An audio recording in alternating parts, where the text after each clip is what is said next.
It has just happened again. The Black Ops 1 and Black Ops 2 ports just received another update in the PlayStation database. Now that is update 01.03, and this is the second backend update we've had in a matter of days. That is the game actively being worked on right now in real time, getting ready to go live. So in this video, I'm going to break down what this new update actually tells us, and there is one detail hidden in the files that I don't think enough of us have noticed, because it might mean that we are getting more than we were told. So on June the 17th, Treyarch officially announced the ports as a tweet on X, and it said it's official, the original Black Ops 1 and Black Ops 2 are being ported to PlayStation in July, courtesy of our partners at Iron Galaxy. So after that tweet, things went quiet for quite a bit, and for whatever reason everyone started to panic about the silence. Then July 2nd, update 01.02 hits the PlayStation Store backend, and Charlie Intel confirms this and also says that the release is still set for this month.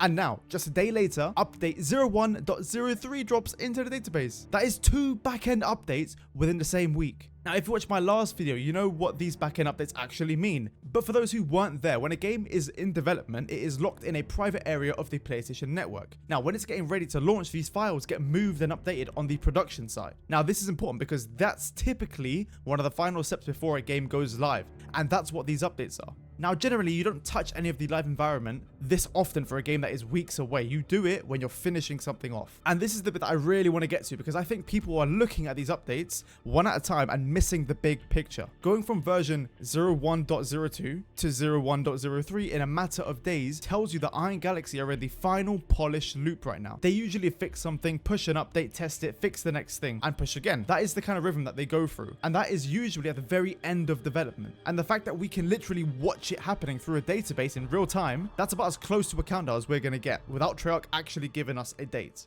And I've had people ask me, do you think that this is coming this month? My answer is very simple. 1, the files do not lie, and 2, it's going to be way sooner than you think. Okay, now here is the little part that I teased at the very start, because buried in all of this database stuff is one detail that I genuinely don't think that enough people have picked up on, and that is the file sizes. So the ports have their file sizes listed in the database. We have Black Ops 1 coming in at 22.7 gigabytes. Black Ops 2 comes in at 30.3 gigabytes. Now on their own, these numbers mean nothing until you compare them to the originals. So the PS3 version of Black Ops 1 with every single piece of DLC included is 15.2 gigabytes. And the PS3 version of Black Ops 2, again with all the DLCs, was 20.6 gigabytes. So do the math on that. Black Ops 1's port is about 50% bigger than the complete original Black Ops 1. And Black Ops 2's port is nearly 10 gigabytes bigger than the original, with everything included. And remember, these are supposed to be straight ports. Same game, no remaster, no new content. So the obvious question is, what is all of that extra data? Now, before anyone runs off and makes a headline about this, let's be honest about the boring explanations first. It is most likely just the modern platform packages like higher quality audio, uncompressed textures, different formats, and all of that stuff can inflate file size without a single thing being added to it. Now, that's genuinely what is the most likely answer, and I'm not going to pretend otherwise. But, and this is a real but, it's also the kind of gap that leaves room for more. We could be getting updated resolution support, reworked assets for modern displays. Obviously, we have the new servers as well.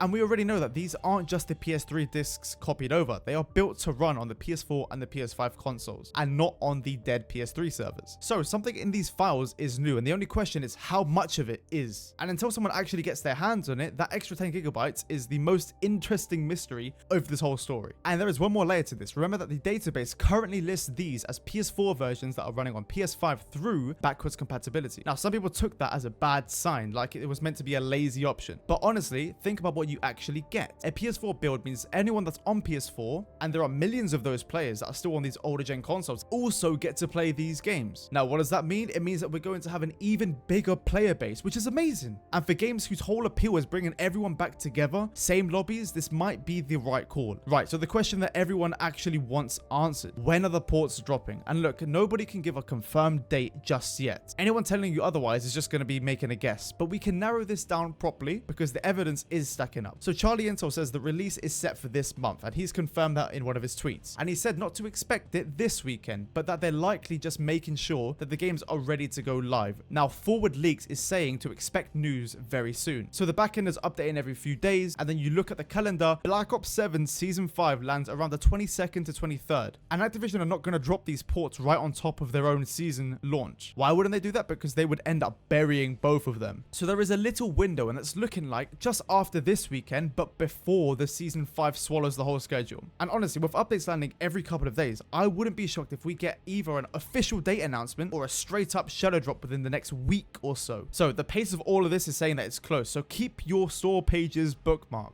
And I want to explain. Why do I keep saying that shadow drops are really likely? Because some people think that it's crazy for a launch this anticipated to just do a shadow drop. But let me tell you why I think that is. A brand new game needs marketing. It needs trailers, previews, months of hype, because you have to convince people to care about that game and to play it. These ports need none of that. The reason being is that the demand for these games is already so high. It's been building for over decades, and the announcement tweet alone did bigger numbers than the whole of the Modern Warfare 4's actual reveal. There is nothing that a preview or trailer could add to this whole situation. So from Activision's side, why spend money marketing building hype that already exists? You just flip the switch, let the community explode, and the internet does the rest of the marketing for you for free and within minutes to hours. Now watch, every COD channel, mine included, is going to be talking about these drops. It's literally going to be trending everywhere, and that is a better launch than any trailer that you could buy. That's why the silence isn't random. I feel like it is a very smart strategy. And we've seen hints of this thinking already. Remember when these games first appeared on the PlayStation database? There was already rumors that they might be doing a shadow drop on that same day, before the announcement had ever even happened.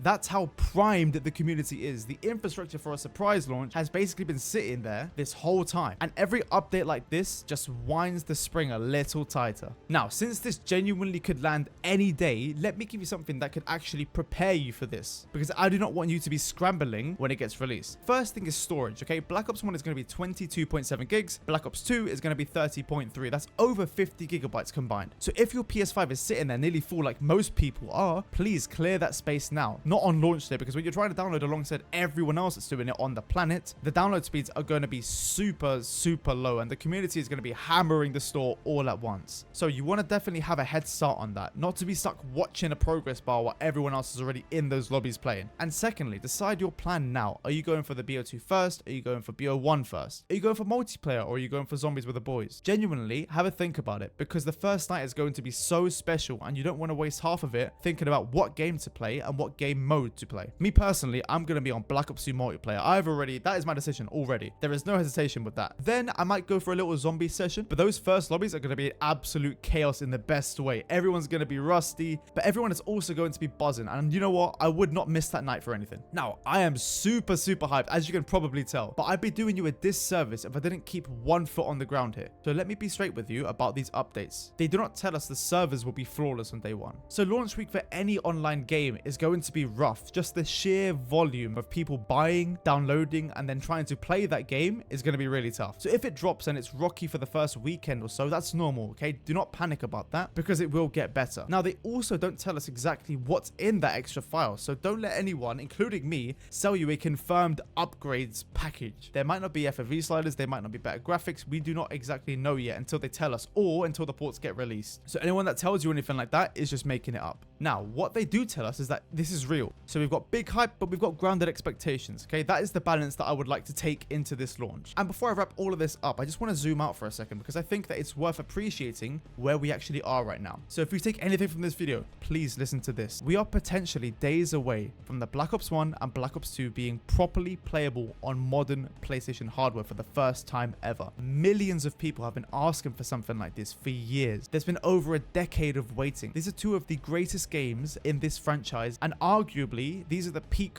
of the entire series. We are literally watching the finish line get painted in real time. And you know what? Nothing can relate to this experience, and nothing can relate to that feeling. Because right now, I'll tell you what I'm doing. I'm checking the store page every single day. I'm watching the tracker account, and I'm getting excited over a version number of all things. That is the old school Call of Duty feeling. Nobody is doing this for MW4. That impatience only exists for games that people genuinely love. And the fact that a 15-year-old game has an entire community watching files update like it's a rocket launch tells you everything about what these games mean to people. So we have the update 01.03 in the database, which is the second backend update in a couple of days. The pace is accelerating exactly like a launch. These files are hiding a genuine interesting mystery, which I cannot wait for it to reveal. So like, my opinion, I think it could probably be releasing in the middle of this month. But either way, It's happening in July. So let me know in the comments, do you think that we are going to get an official date first, or is it just going to shadow drop out of nowhere? And I'll be reading every single reply. And the second that this thing goes live, I will have a video up as soon as possible. So make sure that you subscribe with notifications turned on, because you do not want to miss that. And trust me, you do not want to be late. Also, I have another video in mind that's talking about whether these ports are going to come to Xbox. So if you would like that, please do let me know in the comments, because look, I'm all down for the community. If you want to see something, I'll release it for you.